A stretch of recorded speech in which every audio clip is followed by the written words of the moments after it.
Económica PM.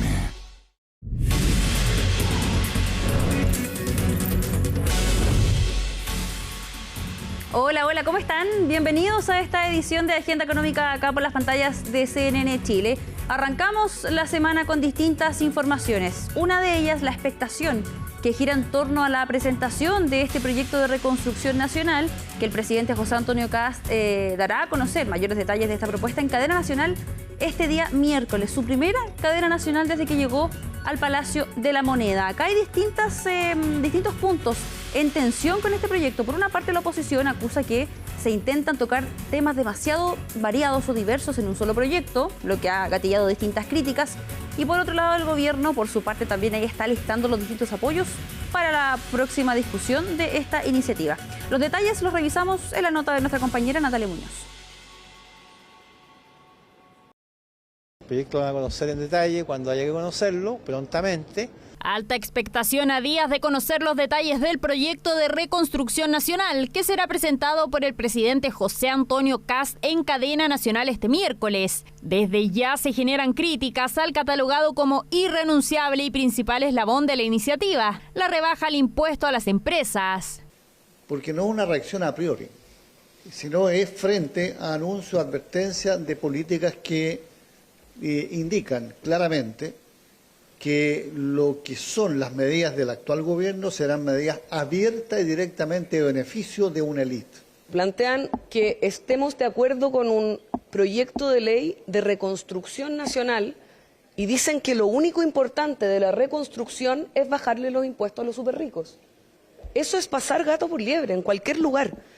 Lo que nosotros pedimos es poder discutir de cara a la ciudadanía si es que quieren o no reducirle los impuestos a los más ricos. Dentro de las más de 40 medidas que incluye esta llamada ley miscelánea está el bajar el impuesto de primera categoría de 27 a 23%, que a pesar de las críticas de la oposición, Hacienda asegura que es fundamental para reactivar la economía.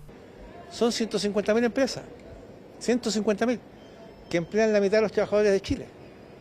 Esto no es un impuesto que baja para los ricos, es un impuesto que baja para las empresas para que tengan más dinero para invertir. Y un detalle más, muy relevante, la baja principal y la que ocurre de inmediato es para las pequeñas y medianas empresas.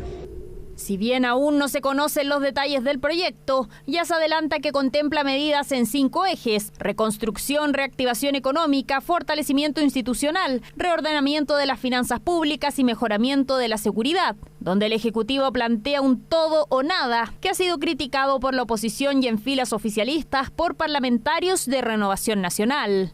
El deber del ministro de Sexpress, como del ministro del Interior y el ministro de Hacienda, es convocar a las bancadas y tener un diálogo con las bancadas, no solo con la bancada del Partido Socialista, con todas las bancadas, incluyendo las de oposición. Y eso hasta el día de hoy no ocurre. Así que emplazamos al gobierno a que haga el trabajo, a que comunique cuál es el proyecto que va a ingresar. Nosotros vamos a insistir hasta último minuto que ojalá se pueda parcelar. ¿Y por qué? Porque tiene puntos que son tremendamente políticos. En cambio, hay un porcentaje importantísimo que probablemente transversalmente estamos todos de acuerdo y se avanzaría de forma rápida. Y dejar aquellos temas que son más políticos para la discusión acá en el Parlamento, porque al final es una señal para la ciudadanía, la gente que va a creer al final, después de todas las intervenciones, que estamos como en contra de esto. Asimismo, parlamentarios de oposición ya presentaron requerimientos para que el proyecto en su totalidad sea derivado más de una comisión y no solo a la de Hacienda. Lo importante es que todas estas medidas en su conjunto buscan el despertar económico para nuestro país. Entonces es importante que entendamos esto como un paquete integral que nos permite el desarrollo. Si empezamos a dividir medidas, esto va a ser cada vez más costoso y no va a salir todo al mismo tiempo. Por el informe financiero, el gobierno nos ha dicho que es difícil de dividir. Todas estas medidas van relacionadas: el IVA a las viviendas, el DFL2, la distinta densidad, la rebaja al impuesto de donaciones, son cosas que juntas provocan una estampida de crecimiento. Mire, yo creo que la oposición ha tomado un camino que no es el adecuado. Esto de caricaturizar este proyecto solamente en una medida de ricos y pobres, la verdad es que no le agrega valor a Chile. Hoy día nosotros lo que estamos hablando es de una medida que lo que va a hacer es reactivar la economía del país, recuperar las zonas que se incendiaron. Días clave para el Ejecutivo, que se ha centrado en ordenar a los parlamentarios para generar acuerdos en este gran proyecto, cuyos detalles conoceremos la noche de este miércoles.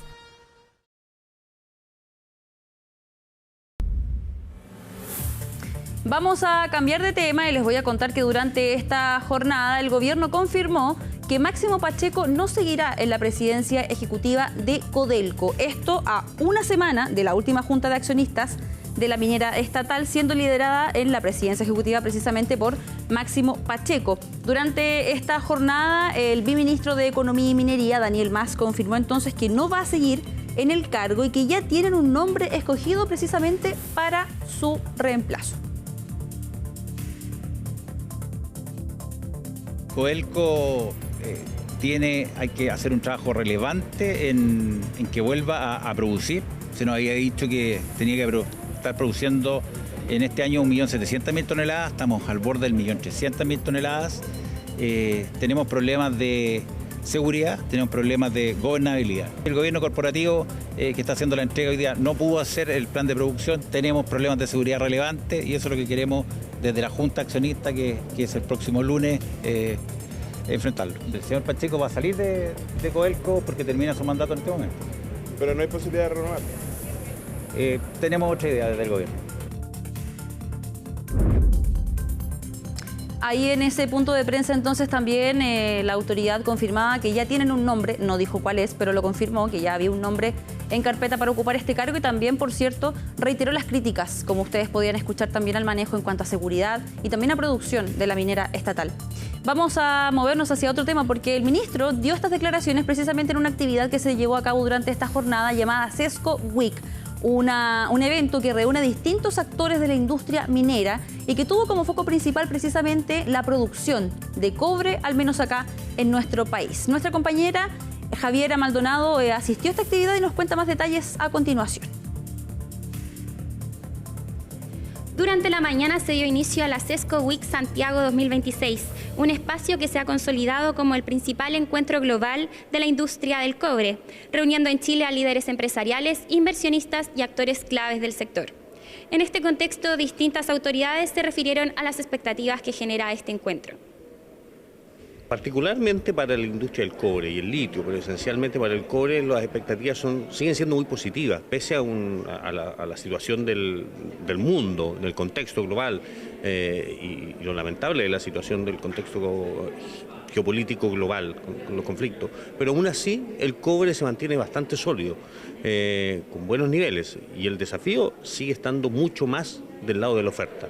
Una de las cosas que se dijo hoy día es muy destacada, particularmente por Iván Arregada, fue el tema de que en el corto plazo lo que nos queda es aumentar la productividad.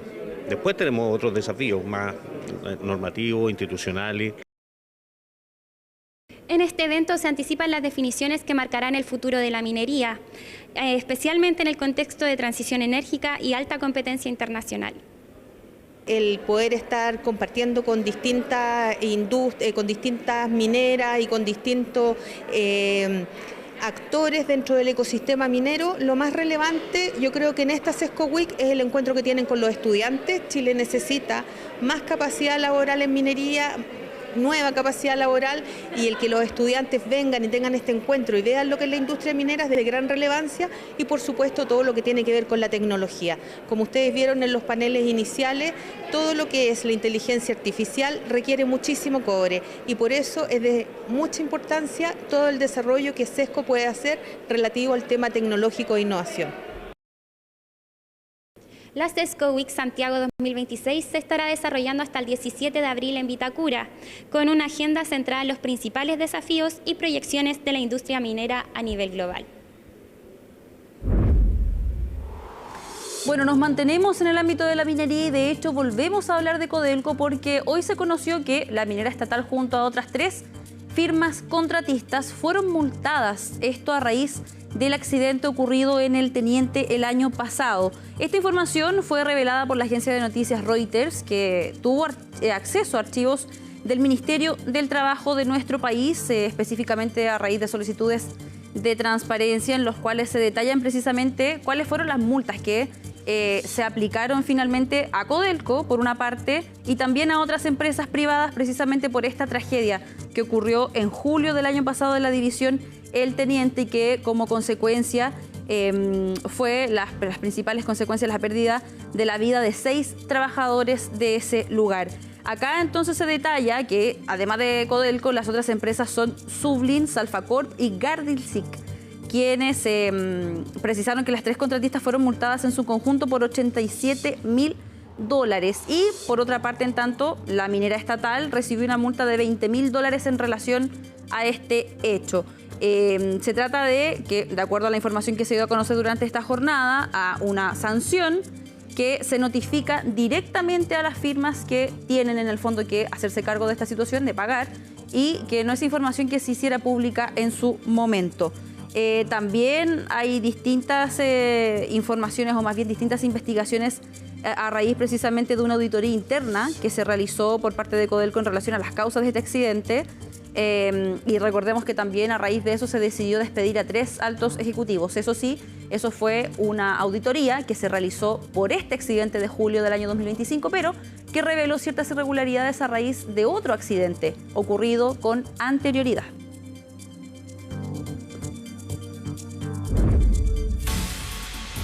Vamos a hacer un alto en la entrega de las informaciones, pero ya volvemos acá en Agenda Económica.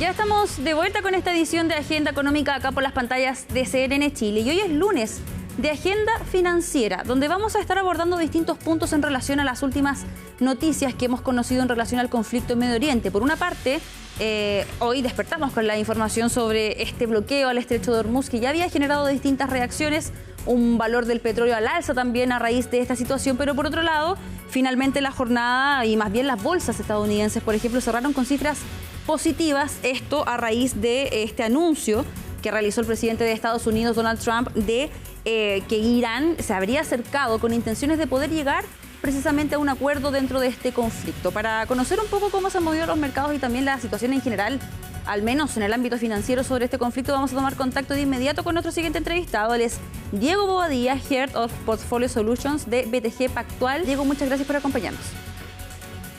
Muchas gracias a ustedes. Primero, Diego, tu interpretación o más bien tu lectura de cómo han reaccionado los mercados durante esta jornada también a raíz de esta situación, entendiendo que hace poco más de 5 días atrás se había hablado incluso de una especie de tregua a este alto el fuego que también había traído una especie de calma a los mercados, pero que finalmente fue bastante momentánea. O sea, yo creo que la expectativa de todo el mundo para esta semana era que partiera una semana negativa. Pero la verdad es que los mercados estuvieron bastante más calmados durante el inicio de la jornada y finalmente trascendió que Donald Trump indicó que los iraníes se habían acercado a él para buscar una negociación adicional. De hecho, van a tener alguna ronda nueva de negociaciones en que estarían dispuestos, se supone, bajo sus declaraciones, a deponer una parte de su programa nuclear. Y esto dio muy buen ánimo a los mercados financieros, que dicho sea de paso, han venido reaccionando muy positivo hacia cualquier esperanza de un acuerdo. Así que hoy día tenemos mercados positivos, el tipo de cambio tendió a caer en Chile, sí, y las bolsas tendieron a subir. Por lo tanto, lo que estamos viendo hoy día es una reacción positiva a estas últimas noticias. En relación, por ejemplo, al movimiento del precio del petróleo, tanto el WTI como el Brent, también durante las primeras horas de esta jornada al menos tuvieron un alza importante. Ya con el paso de las jornadas empezó quizás a calmarse un poco esa situación también, pero también se ha hablado, al menos en torno a ese mercado, que se prevé alzas importantes en relación precisamente a este bloqueo, que si bien, como tú ya lo mencionabas, estamos en presencia de esta incertidumbre porque se vislumbra quizás ciertas conversaciones, no se sabe finalmente a ciencia cierta qué es lo que va a pasar ni en cuánto tiempo. ¿Cómo se ve al menos en ese mercado en particular la situación? O sea, el mercado del petróleo, la verdad que a medida que va pasando más tiempo, se va afectando de mayor forma. Ahora, al menos se han detenido una buena parte de los ataques, porque adicionalmente a todas las partes logísticas que están frenadas, ¿cierto? No pueden salir buques desde esa zona, luego el viaje hacia otras regiones del mundo y después el reposicionamiento de estos buques también toma tiempo adicional. A eso sumándole que hay destrucción de infraestructura, que después hay que reconstruirla. Por lo tanto, son todos esos factores que van incidiendo en la duración del conflicto y que el precio del petróleo permanezca en estos niveles por más tiempo o incluso pueda subir. Ahora, por lo que hemos visto hasta ahora, se detiene un poco la destrucción, pero de todas formas, manteniendo el estrecho cerrado, sigue siendo un problema general que debería redundar, si se mantiene, en precios aún más altos. Eso es lo que al menos se lee por el momento. Diego, en relación a los movimientos o más bien las quizás ciertas recomendaciones que se podrían entregar en este momento en específico del tiempo, porque sabemos que esto va cambiando con el paso de los días, hay noticias positivas que quizás duran un cierto tiempo y luego ya se pone un poco más tenso el ambiente y sobre todo con la alta volatilidad que ya nos acompaña hace bastantes semanas en relación a este conflicto. ¿Cómo han visto ustedes también los movimientos, al menos por parte de sus clientes, por ejemplo? Quizás las dudas más relevantes o las que más se repiten, las que más persisten con el tiempo. O sea, yo creo que lo primero es conversar de que hoy día es difícil pensar que ambas partes van a querer prolongar esto mucho tiempo más, sobre todo en el caso de Estados Unidos, que el tema económico es muy relevante dentro de la política interna y que tienen elecciones de Congreso a fines de año. Por lo tanto, lo primero es tratar de proyectar un poco los comportamientos y que tiene una preocupación altísima hoy día Donald Trump por solucionar esto de una forma en que pueda verse beneficiado políticamente, pero también con un interés grande de resolverlo. Y por lo tanto, en el mediano largo plazo, tomar estos momentos como una oportunidad.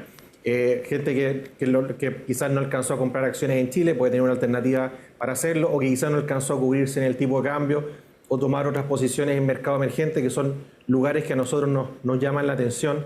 También hemos tenido correcciones en los mercados de software y de tecnología. Yo creo que también ahí hay algo interesante, pensando en el mediano largo plazo. Y en el corto esto no está resuelto, por lo tanto, ¿qué son las cosas que en el corto plazo se benefician de esto? Por supuesto, los activos indexados a la inflación. Ya tuvimos un IPC en 1%, se espera que en abril sea en torno al 1,5%, o quizás un poquito más alto, por lo tanto, ojo con ese tipo de inversiones. Y también para los inversionistas más conservadores, lo que hemos visto en el mercado de tasas internacionales son tasas más altas. Normalmente cuando hay crisis lo que ocurre es que las tasas caen y la renta fija protege, pero en este escenario en que todavía no se vislumbra un problema más estructural, sino que una reacción de tasas un poquito más altas por esta alza de inflación, también hay oportunidades para ir comprando o ir invirtiendo en deuda con tasas un poquito mejores. Así que también son cosas interesantes de ir haciendo en el corto plazo para paliar esta situación. Compañías ligadas al sector de energía, pero de mediano a largo plazo nosotros lo vemos como una oportunidad, entendiendo que lo que está ocurriendo hoy día es algo que no es sostenible en el tiempo y que está en los mismos actores que están involucrados el ponerle fin. Diego, y en ese sentido también, ¿cuáles otros activos de refugio quizás han estado fortaleciéndose un poco más durante todo el desarrollo de lo que va de este conflicto? Porque quizás hay algunos que ya venían con un poco de arrastre, podríamos decir, pero que quizás han tomado más vuelo o han encontrado quizás más firmeza en todo lo que está ocurriendo en medio de este escenario, además de los que tú ya nos mencionabas anteriormente. Sí, pero yo creo que es interesante, porque insistiendo un poco en ese punto, por ejemplo, también hay una tesis de mediano a largo plazo con respecto al uso de la energía, por ejemplo, en data centers o en otros puntos de uso tecnológico. Yo creo que también son cosas que si los vamos revisando bajo lo que está ocurriendo hoy día, son cosas que se pueden seguir beneficiando, por lo tanto, compañías ligadas al sector energético son relevantes. También otra temática que ha sido bien interesante es la inversión en compañías que tengan explotación de minerales, por ejemplo, como el cobre, aluminio, acero, y de hecho acá en Latinoamérica es relativamente común encontrar ese tipo de compañías. Yo creo que también son momentos interesantes para ir incorporando esas inversiones. Nosotros también hemos estado trabajando con una pequeña canasta de compañías que se podrían ver beneficiadas por la reconstrucción. ¿Sí? Eventualmente va a haber que reconstruir todas estas infraestructuras dañadas, y también pueden haber cosas interesantes ahí y muy ligadas con el mercado de metales. Diego, para ir finalizando, tú mencionabas en una respuesta anterior que aún no estamos en medio de un problema estructural o de una situación quizás más ya sostenida, porque precisamente el centro o el medio del conflicto no sería sostenible en el tiempo, pero ¿en qué momento podríamos ya estar hablando, por ejemplo, de algo quizás un poco más estructural, con un precio del petróleo que quizás se mantenga en una posición más alta o más alta de lo que estábamos acostumbrados, por ejemplo? No, claro, habría que tener una situación en que tengamos un petróleo quizás más arriba, en 150, pensando en algo que sea un poco más disparado a lo que hemos visto en los últimos años, y que finalmente provoque un efecto más espiral en el resto de la economía. O sea, hay un tema de duración y también tiene que ver con el nivel. Si tuviéramos un conflicto que se empieza a proyectar en durar varios meses, también claramente sería un problema. Lamentablemente, preverlo, poner una fecha, la verdad es complejo porque son cosas que se van desarrollando con el tiempo. Entonces, finalmente, cuando estos conflictos estallan, al momento en que uno logra ver que efectivamente van a tener un impacto mayor, ese deterioro se fue dando de forma paulatina. Y por eso es relevante en la construcción de las carteras de inversiones que los clientes se asesoren y tengan espacios de inversiones que protejan en momentos como este, porque cuando sea claro que el conflicto se extendió más de lo normal, ya no va a haber tanto que hacer. Y en ese sentido, es clave la construcción de la cartera para tener cosas que nos benefician antes de que estas cosas ocurran. Sé que a veces es doloroso imponer este tipo de seguros o comprar quizás no en los momentos más baratos, ¿cierto? Quizás haber estado más expuesto a la UEF antes de que esto ocurriera. Pero si alguien no tiene exposición a activos que se beneficien de un conflicto más prolongado, es importante que trate de incorporarlo quizás en algún momento como hoy día, en que las cosas están más positivas y pueden estar un poquito más baratas, y que se asesoren con expertos para incorporar ese tipo de activos para cubrirse en otros escenarios que también pueden ser complicados, sobre todo hoy día que hay tanto evento geopolítico. Yo creo que es importante tener un abanico amplio. Claro, hay distintas opciones y, por cierto, tomar los resguardos correspondientes antes de que quizás ya sea más tarde, entendiendo también que este conflicto se está desarrollando día a día y que cada vez tenemos noticias muchas veces también de distinta índole, ¿no? A veces más positivas, otras más negativas, que van haciendo, por cierto, que haya distinta volatilidad. Diego Bobadilla, GA2 Portfolio Solutions en BTG Pactual, muchas gracias por esta conversación acá con Agenda Económica. Encantado. Bueno, así terminamos esta edición de Agenda Económica PM en este día lunes, acá por las pantallas de CNN Chile. La invitación, como siempre, es a que se mantenga en nuestra sintonía porque ya vienen más informaciones.